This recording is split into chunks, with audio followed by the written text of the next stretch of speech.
Serious Redditors who were almost murdered. What's your story? I was coming home from a bachelor's party at 2 AM, and on the way home, I realized we all had forgotten the steak dinner portion of the evening that we had all planned. I didn't want to wake up my wife and baby, drunkenly rummaging around the kitchen. So I had the taxi drop me off at the Dunkin' Donuts a half-mile from my house. This was pre-Uber times. I got myself a couple egg and cheese bagels and started walking home. Now, I made sure to take the quieter neighborhood street rather than the busier street in order to make sure to avoid potential drunk drivers. However, about a block into the neighborhood, I see a pair of dudes coming my way down the sidewalk. I consider crossing the street, but realize how insulting that would be to the two men clearly just walking home from a fun evening just like me. When they are a few feet away, I give them a "how you doing" nod, and they returned it with their own. I was so proud of my decision to treat them like fellow bros and not be so suspicious. Then, as they walk past me, one of them pulls his hand up in the air, holding a tire iron, and strikes me in the back of the head hard. I fall into the street from the impact but remain conscious. One holds my arms down, while the other climbs on my legs and starts rifling through my pockets. I tell them to take what they want, and they tell me to shut up, or they will kill me. Then they ask me where my wallet is, and when I tell them which pocket it is in, they tell me to shut up, or they will kill me. They took my wallet, phone and watch, and then kicked a few more times in the head, but then took off. I was bleeding and super concussed, and without a phone at 2:30 AM. And there was no way I could make it home on my own. I saw a house nearby where the flickering light of a TV could be seen in an upstairs bedroom. I crawled over to the house and pulled myself up onto the porch and leaned against the door and knocked and hollered for help. The homie owner was rightfully scared and didn't want to open the door at that hour for a stranger who wouldn't even stand up to be seen through his front door's viewfinder. I was feeling very faint at this point and was covered in blood from the head wound, but convinced him to call 911 and get an ambulance. I also asked if he could call my wife. At that point he seemed to feel more confident that I was not trying to trick him, and he offered me a cordless phone through a chained door. He said he wanted to help, but I needed to stay out on the porch because he had just redone his floors and I was bleeding way too much. When the EMTs arrived, they decide they should take me to the better hospital instead of the one a few blocks away, but the route to the other hospital required several blocks of driving on cobblestones, an experience I would not recommend to any concussed individual strapped to a gurney in the back of an ambulance. I needed 24 staples in my head and the doctors all told me I was lucky to have survived such a massive blow to the head with a blunt object. But the sad part, I never actually got my egg and cheese bagels. This is why your own self-preservation and safety is far more important than hurting some people's feelings. As a woman, this is something I always have to explain to men when it comes to walking home alone or the like. My safety is more important than hurting some guy's feelings. I'd much rather cross the street to avoid someone than worry about hurting their feelings. Best case scenario, they're a bit offended/hurt. Worst case scenario, I end up attacked or worse. I'm sorry this happened to you. Oh definitely. I replayed the events in my head so many times, thinking of all the different what ifs. With covered now, it's kinda funny. I now cross the street whenever anyone is walking my way, and though it's simply out of courtesy, I don't think twice about it. When I was young, maybe 4 or 5 years old, my family lived in a small town of about 1,200 people. It was mostly a farming town. My dad was the manager of the only bank in town. A farmer missed some payments on a loan, so the bank foreclosed and took his farm. This farmer apparently blamed my father personally, so he went to the bank with a rifle and threatened my father. My father talked to him. Cops were called, and the farmer was arrested and arraigned. Bail was posted for the farmer, so he was released from jail. A few days later, my family was eating dinner and we heard a truck pull up and park in front of our house. It was a really quiet street in a small town, so my father went to the front window to see who pulled up. It was the farmer, and this time he had a shotgun. He walked right up to the front door and knocked, and my family busted butt out of the back door and ran to a neighbor's house. Our front door was unlocked, so he could have opened it and blasted us all. But I guess he didn't think to check it. Cops were again called, and the farmer was arrested. My family spent the next week or so in a hotel a few towns away until it was assured that the farmer would be in jail without the possibility of bail. Damn. It's lucky he didn't check the door. I always thought people in towns like that didn't lock their doors anyway. Glad you all got away. This is my aunt's story, but it's too good to not share. My aunt was almost killed by the famous serial killer Michael Swango, the killer doctor. She worked as a unit secretary at the ward he worked in regularly, and they knew each other well. Part of his routine was poisoning people he worked with, and he admitted, after he was caught, he was planning on killing her, but his coworkers got suspicious of him, and he left town before he had the chance. I was working at a gas station. It was at night and slow, so I was sitting in the office watching TV. All of a sudden, one guy comes in behind me, another guy comes in front of me. Guy in front says, "Don't get up." I give him the wad of cash from my breast pocket, and then the money from my front pocket. They rush out back into the darkness. I stay put, just like the guy said. Then I call the owner. A car pulls up to get gas. I tell them they need to pay by credit card or exact change, because I just got robbed. Then I reach up to touch my neck. It was bloody. The guy in back was holding a knife to my throat. Must have been a sharp knife not to feel it. Or adrenaline. Yeah, I guess I missed a detail. I was a kid on a trip with my family, and the hired driver had a mental breakdown and tried driving us off a bridge. Same, except it was my mom. She was coming down from a meth bender and went full on psycho. I debated jumping out of the moving car, but most of the road was a cliff. Luckily we weren't hit by another car, nor did she drive off the mountain. Ever since I have had bad anxiety at high speeds. My brother struggled with mental health issues his entire life. When I was really young, he pushed me into the deep end of the pool knowing I couldn't swim and walked away. They found me floating face down in the pool shortly after and had to resuscitate me. Years later he took his own life. Mental health issues are not to be ignored.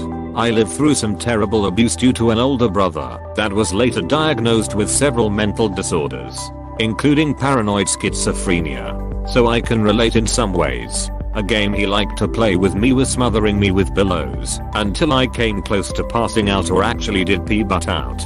He was 8 years older than me. He did this off and on until he left for college at 18. This is just one of many things he did. Other things include shoving me down a flight of stairs and breaking a leg of mine.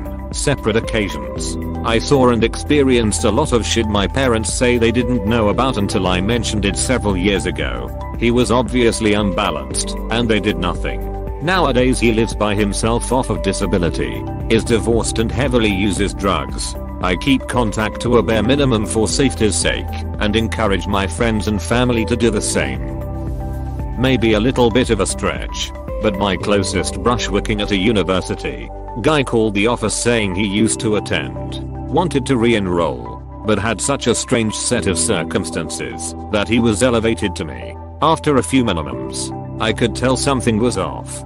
Turns out he was mentally unsound and calling from a mental care hospital. He sounded like he just wanted to chat and seemed lonely, so his S were always sent to me. He ended up calling once a week or so and mostly just prattled on about nothing. But sometimes would drop something extra. Will told me he was secretly Jesus Christ, had actually helped found the university, that he owned the city's baseball team, that he knew a secret word at a store in the mall that would get me free soap for life. Anyway, I talked to him each time he called and thought I was helping a lonely old man. After about 6 months of it, I got a call from campus safety telling me my dad was on campus to visit but couldn't find my office. My dad lived states away, so I obviously knew something was up. I could hear talking in the background and recognized his voice. I let the officer know that this was not my dad and that he definitely should not be allowed on campus. They were obviously suspicious, hence the call to me. The officer on duty ended up getting him to give more info. Turns out he'd been released from a mental facility that day for threatening a nurse with a scalpel and then smearing his own shit all over her and his room. I'm guessing he wasn't there to kill me, but we were all pretty freaked out.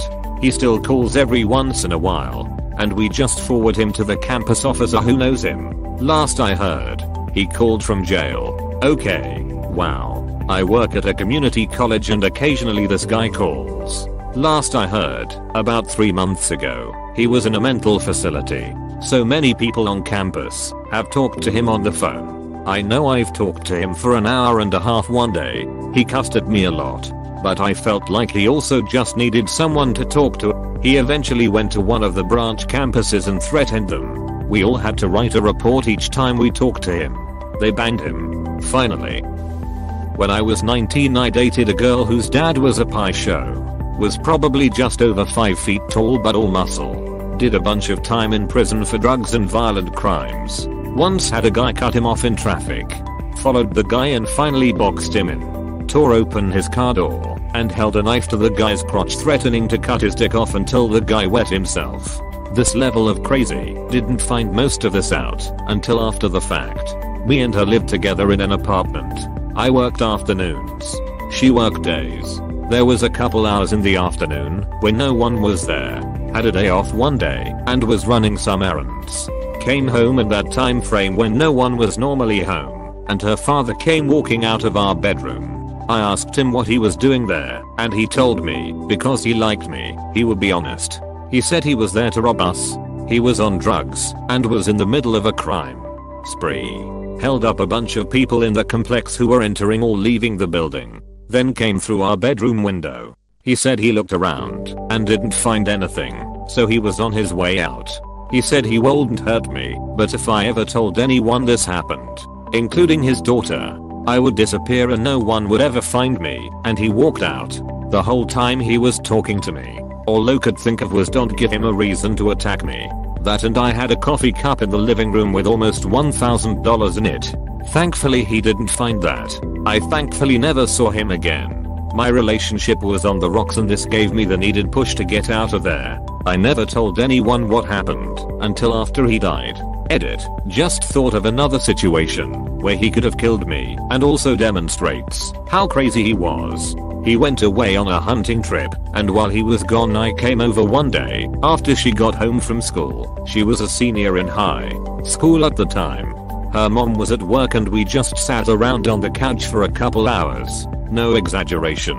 3 hours after we got home, he comes walking out of the front coat closet. He tells us he wanted to see what we would do if we though he was out of town. So he got home early and waited in the closet for a few hours peeping on us to see what we would do. Once we felt nothing was going to happen he came out. I can't imagine what he would have done if we starting fooling around. Terrifying and glad you're safe. But when has, like I like you, kid. So I'm gonna let you know I'm on a drug-fueled crime rampage at the moment. Is darkly comical. I'm sure it didn't seem that way at the time though. Honestly, it's still surreal to me. I obviously know it was real, but it still feels like a weird dream. The last time I saw my ex, I broke up with him while we sat in his car at a park. After choking me until I passed out, he got onto the freeway and drove 100+ miles per hour while slamming my head into the window and dashboard.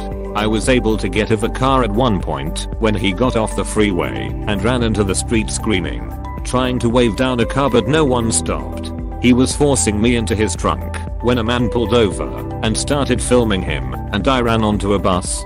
I won't ever forget how his eyes looked and that he was absolutely silent the whole 2 hours. I moved across the country after his mom called me panicking to warn me he was looking for me. I was mugged once, and the part that upset me the most was me running up to a few people who saw the whole thing go down, asking for help, and they all looked at me like I was crazy and backed away not saying anything. Was more annoyed at that than the guy stealing my phone. I was a victim of domestic abuse. I ran out of my house screaming with a broken bloody nose, bruises around my neck, and tore up t-shirt with a crying 2-year-old in my arms. We lived on a busy road at the time, and I ran into the sidewalk screaming for help and no one stopped. The people outside, my neighbors, quickly went indoors. You know who helped me? My local tweaker who was super nice, but always high AF. She heard me screaming, but thought she was just too high, After a few minutes she looked out her window and saw my ex trying to drag us back inside in front of a busy street full of cars and shocked onlookers. My hybrid neighbor ran outside and grabbed me and told my ex she had already called the cops. Her boyfriend was on his way with his friends, some gang members, and was going to FCK him up if he didn't let go of me. I live 3 blocks from the police station and it took them 30 minutes to arrive. My ex then had to be subdued out of the home because he was threatening suicide. But yeah, no one helped a screaming 20-year-old bloodied and bruised mom with a baby in her arms. I never thought it would happen to me in such a horrible situation. I posted this story before on another thread once, but here goes. When I was in high school, a random new kid started stalking me, like following me home from school. I'd see him outside my house. He'd stand by my locker at school. He was weird. Told my counselor, but they didn't really believe me. Told a teacher I was close with, and he talked to the principal. They said they'd watch out. After about a week my boyfriend was pissed the school wasn't helping me. He confronted this kid and they almost physically fought. Finally, he got kicked out of school, and about a month later, less than 3 miles from my house, he strangled a girl my age, who also went to my school, and dumped her body in a field. Thank you for watching. We hope you enjoyed this video. Please subscribe for more videos.